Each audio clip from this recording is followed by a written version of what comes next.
பேப்பரை திறந்தா ஒரே கொலை கொள்ளை கற்பழிப்பு. ஸ்கூல் படிக்கிற பொண்ணுங்களை கூட விட மாட்டானுங்க. என்ன அப்படி படிச்சுட்டு இருக்கீங்க? வழக்கம் போலதான் நாங்க கற்பழிப்பு கொள்ளை குத்து. பையா ஒரு ஸ்வீட் பீடா போடு பையா. ஏக் ஆகையா இல்ல ஸ்ட்ராங் ஆகையா. பெண்கள் ஆட்சின்னு ஸ்கூல் படிக்கிற பொண்ணை காவலர் கற்பழிக்கிறான். இதெல்லாம் முதல்வர் கண்டுக்க மாட்டாருன்ற திமிரு தானே. இதுல என்னன்னா, முதல்வர் எங்க இங்க இருக்காரு? முதல்வர் இங்க இருக்கான், ஆட்சி நடத்துறாருல, அவர் கட்டுப்பாடு கீழே தானே காவல்துறை இயங்குது. ஸ்கூல் படிக்கிற பொண்ணை ஒருத்தன் குத்திட்டான், சட்டம் ஒழுங்கு எப்படி இருக்குது? சட்டம் ஒழுங்கெல்லாம் தலைகளை தான் எப்பயுமே இருக்கும். பையா குடு பையா. இப்படி இருந்தா பெண் குழந்தைகளை எப்படி பாதுகாக்கிறது, எப்படி பள்ளிக்கு அனுப்புறது? எனக்கு வேணாம் பையா. பையா சாப்பிடு பையா, சாப்பிட்டே படி பையா. ஏற்கனவே பீடா போட்ட மாதிரி தான் இருக்கு. இப்படி இருந்தா பெண் குழந்தைங்களை எங்க இருந்து பாதுகாக்கிறது, எப்படி பள்ளிக்கூடத்துக்கு அனுப்புறது, கல்லூரிக்கு அனுப்புறது? பள்ளிக்கூடம் போறப்பதான் பையா 2 நாளைக்கு முன்னாடி வேற திட்டம் வேற. அதான் பையா 2 நாளைக்கு முன்னாடியே பள்ளிக்கூடம் போகும்போது குத்தி போட்டாங்க லவ் பண்ணலான்ட்டு. அதைத்தான் சொல்றேன், குத்தி போடுற அளவுக்கு அவனுக்கு எங்க இருந்து அவ்வளவு தைரியம் வந்துச்சு? அது வரைக்கும் நம்மள யாரு கேப்பா? நாங்க தான் எல்லாமே. எல்லாருக்கும் பையாவே வந்து பாத்தியா கடை வச்சுட்டாரு. யார் கேட்க போறா? எங்க அண்ணன் ஒருத்தர் தான் கத்திட்டு இருந்தாரு, பையாவை அமுச்சு விடணும்னு. யாராவது கேட்டாங்களா? பையா சொல்லு பையா, நீயே சொல்லு பையா. எங்க ஊர்ல பையா கிரைம்லாம் இருக்காது பையா. இங்கேயே பையா அப்படி இருக்கு. உங்க ஊர்ல கிரைம் இருக்காதா? பாரியாயோ வெளி மாநிலத்தெல்லாம் அதுக்கு அறி துப்புறாங்கய்யா. ஆட்சி இது சட்டம் ஒழுங்கு சரியில்லை. பொம்மை முதல்வரா ஆட்சி செய்யறாரு. இவ்வளவு ஏன் பள்ளிப்பாளையம், நாமக்கல் பக்கத்துல பள்ளிப்பாளையன்ற அரசு பள்ளியில இந்த கான்கிரீட்ல கம்பிலாம் வெளியே தெரியுது, இடிஞ்சு விழுற நிலைமையில இருக்கு. 10-15 வருஷம் ஆயிருக்கும் பையா.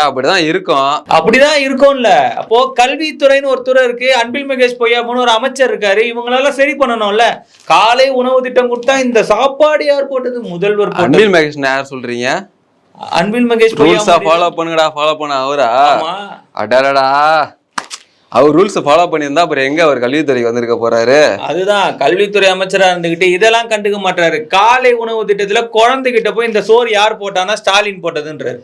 ஆமா, அவர் தானே போட்டாரு. வேற யார் போட்டாரு? வேகாத ரவை உப்பாவியா போட்டோமா இல்ல காலையில உணவுன்னு சொல்லிட்டு குழந்தைங்க எல்லாம் பசியோட வந்திருக்காங்க, சாப்பிட்டு போட்டுன்னு. இந்த மாதிரி இப்போ பையெல்லாம் வந்திருக்காருன்னா இப்ப வேலைக்கு போறாருன்னா அங்க சாப்பாடு வாங்கி கொடுக்கறது இல்லையா? அந்த மாதிரிதான் இந்த மாதிரி பள்ளி கட்டிடங்களை சரி செய்தா பையா எங்க ஊர்ல நல்ல டெவலப்பா இருக்கு. எங்க பையா அப்புறம் அங்க டெவலப் இல்ல பையா உங்க ஊர்ல எல்லாம். அதான் பையா இங்க வந்துட்டீங்க, வந்துட்டு பனி வாங்கி சாப்பிடியா, சாப்பிட்டு வருமானத்தை ஏத்தி கூட்டு நம்ம ஆளுக்கு. எனக்கு ஒரு பீடா போடுங்க, வேற வழி இல்ல. எந்த பீடியா? ஏதாச்சும் ஒண்ணு போடுங்க. வேற என்ன போட்டிருக்கீங்க இன்னைக்கு பேப்பர்ல? அதுதான் இந்த மாதிரிதான் ஸ்ட்ராங்கா போடுங்க. வேற என்ன போட்டிருக்கு? பள்ளிப்பாளையத்துல இந்த மாதிரி கட்டிடம் இடிஞ்சு விழுது, அதை சரி பண்ண முடியல. ஆசிரியர்கள் எல்லாம் குடிச்சிட்டு போறான்றாங்க. ஆசிரியர்கள் இல்ல, பகுதி நேர ஆசிரியர்கள் நிரந்தர ஆசிரியரா மாத்துறாங்க. அதை பண்ணல. என்ன வாக்குறுதி, என்ன ஆட்சி, ஒன்னும் நடக்கல. புதுசா இருக்கு பையா இன்னைக்கு. என்ன இருக்கு? என்ன ஒரு விஷயம்னா, தொழில் முனைவோர்னு சொல்லி ஒரு திட்டம். அதாவது இந்த துப்புரவு பணியாளர்கள் வீடு வீடா போய் தன்னுடைய அந்த குப்பை அள்ளுறாங்கல்ல, அந்த விஷயத்த அவங்களே முதலாளியா இருந்து அவங்களுக்கு ஒரு வாகனம் வாங்கி கொடுத்து அவங்களே இந்த தொழில் செய்யற மாதிரி அரசாங்கம் ஒரு திட்டம் கொண்டு வந்தது. அந்த திட்டத்துல கை கட்சியை சேர்ந்தவர் ஒரு பெரிய தொகையை ஊழல் பண்ணிட்டாரு அப்படின்னு ஒரு செய்தி வந்திருந்தது. அவர் ஊழல் பண்ணலாம் தான் பையா நீ கேட்கணும். இப்ப பையாக்கு தெரியும் அவர் யார் நீ சொல்ற அப்படின்னு. பையாலாம் ஃபேமஸ் அவங்க ஊர்ல, அப்படிதானே பையா? யார் பையா?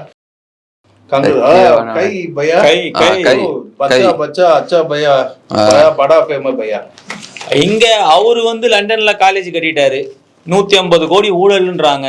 இது 10 வருஷம் கான்ட்ராக்டராம், 4000 கோடி ரூபாவாம். இதுல 4000 கோடி மதிப்புள்ள இந்த கான்ட்ராக்ட் ஒரு மாசம் முன்னாடியே காலாவதி ஆயிடுச்சு அந்த டெண்டரை சப்மிட் பண்றதுக்கு. ஆனா இவங்க ஒரு நாள் இன்னைக்கும் அதிகமா எக்ஸ்டெண்ட் பண்ணியிருக்காங்க.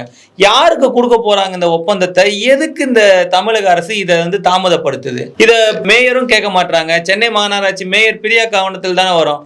எவன் கட்டிங் கொடுக்குறான், எவன் லஞ்சம் கொடுக்குறான்னா அவனுக்கு டெண்டர் கொடுக்குறாங்க. கேள்வி நீ கேட்டிருக்கியா எப்பயாவது? யாருக்கிட்ட கேட்கணும்? நீதான் யார்கிட்டயே கேட்டிருக்கியா அந்த கேள்விய? இன்னும் முடியலையா பையா? கிளம்புங்க, காசு கொடுத்துட்டு சீக்கிரம் கிளம்புங்க பையா. நாங்க காசு எல்லாம் கொடுத்துருவோம் பையா. காசு தானே. நாங்க கொஞ்சம் அரசியல் பேசலாம், விட மாட்டேறிய பையா. பொழப்பாக்கும் பையா, கிளம்புங்க பையா. பொழப்பு எங்க இதுல இந்த மாதிரி இருக்க? நம்ம கேரளத்துல நீ பே பண்றியா நான் பே பண்ணிட்டுவா? பே பண்ணிடு. நம்ம அவங்கள மாதிரி கிடையாதுல்ல. அது உண்மைதான். சாப்பிட்ட இதுக்கு பணம் கொடுத்துடணும்ல. சரி அப்ப கொடுத்துரு. நீங்க என்ன போற போக்குல என்ன கொடுக்க சொல்ற? நாங்களாம் அப்படிதான் இருப்போம், கொடுத்துரு நீயே. பேசுனீங்க பையா, குடு பையா. கொடுக்கலாம் குடுப்பீங்கயா பையா. ருப்பிக்கே இப்போ இன்னொரு விஷயம் இல்ல, கடைசியா என்னன்னா கேரள மாநிலத்துல இப்ப அந்த கார்த்திகை மாசம் வந்துருச்சு. ஆமா, எல்லாரும் மாலை போட்டு மலைக்கு போவாங்க. அந்த கோயிலுக்கு ஏகப்பட்ட வருமானம் நம்ம தமிழக ஐயப்ப பக்தர்களால். ஆனா அந்த கோயில் சீரமைக்க மாட்டான். இங்க யார் ஆட்சி நடத்துறான்? இங்க பொம்மை முதல்வர்னு சொன்ன ஞாபகம் இருக்கா பையா? ஆமா, அதே மாதிரிதான் அங்கேயும். அங்க பொம்மை முதல்வர் பையா யார்? ஒண்ணும் பண்ண மாட்டாரு, அப்படியே போவாரு விளம்பரம் பண்ணுவாரு, நடத்துவாரு, போட்டோலாம் பயங்கரமா போஸ்ட் கொடுப்பாரு. அவர்தான் பொம்மை முதல்வர். எதையும் கண்டுக்க மாட்டார். யார் டெண்டர் எடுக்கிறா, என்ன நடக்குது, ஏன் சட்ட ஒழுங்கு இப்படி இருக்குது, ஏன் நிதி வரல, எதையும் கிடையாது. தன்னுடைய மக்கள் நலன் மட்டும் தான் பார்ப்பாரு. அதனாலதான் அவர் பேர் பொம்மை முதல்வர். மக்கள் நம்பி மக்கள் அவங்க காசு கூட பேசி பையா கூட நீ அரசியல் கத்துக்கோ, நான் வரேன் போயிட்டு. பையா பையா பே பையா. चल चल चल चल